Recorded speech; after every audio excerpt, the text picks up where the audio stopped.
One of my pet hates is the way chipping is taught to most golfers, and in fact, I've never seen a society of worse chippers than we have right now. So, whether it be PGA professionals, amateurs, well-meaning friends, whoever they are, I'm going to get this straight once and for all, what the real issues are with chipping and how people can fix them. Then I'm going to go through a variety of shots you can use with your wedge and use it as a scoring tool to assist you in lowering your scores and obviously your handicap. So let's get to the point. What are the real issues with chipping? Well, the two major problems people have with chipping are this. They either hit the ball too short or too far. Now, what's that got to do with? Contact.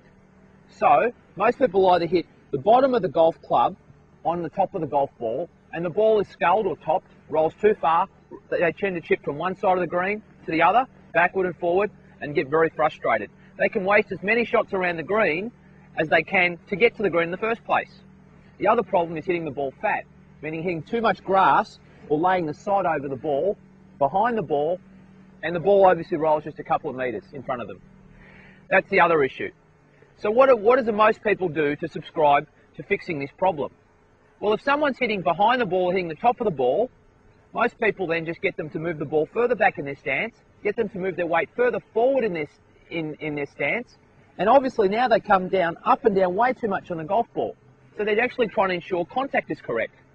No doubt about it, you will hit correct contact with that particular adjustment, but when you overlean the wedge forward, what you actually end up doing is taking the loft off the wedge and changing the bounce design of the wedge as well.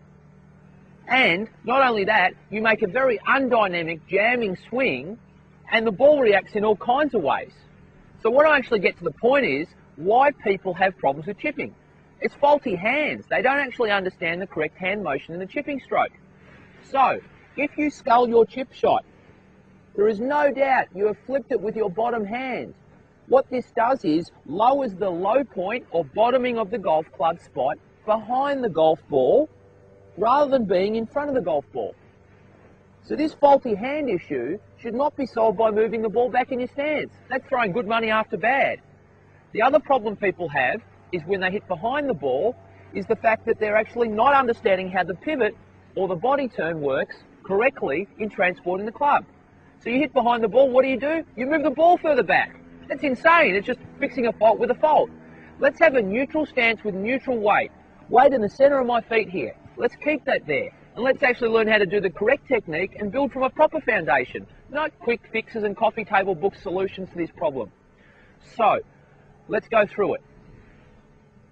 What does my body do? My left shoulder turns, my right shoulder turns back and through. And I'm pivoting around my left shoulder on the way through. My hands simply hold the club and have a passive relationship. My left wrist is relatively flat, my right wrist is relatively bent. And they're transported by my body. My low point will then be underneath the ball or slightly in front of the ball, and the ball will be middle to slightly forward with my weight centered.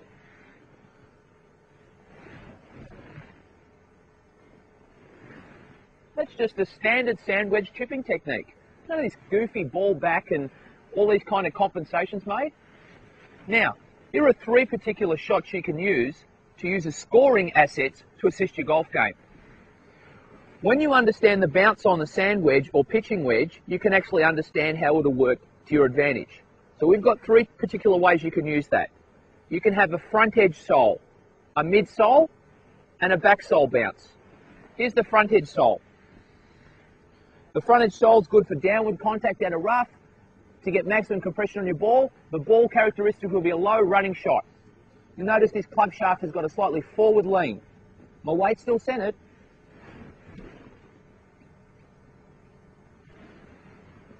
As you would have seen, that ball released and rolled quite a long ways.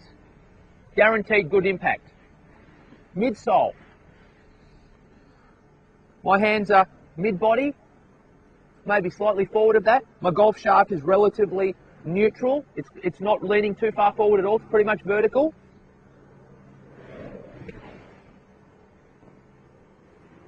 This golf shot will have a higher characteristic and roll just a little bit.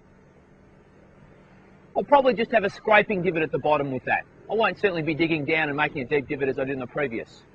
And now back edge divot. I should say back sole divot.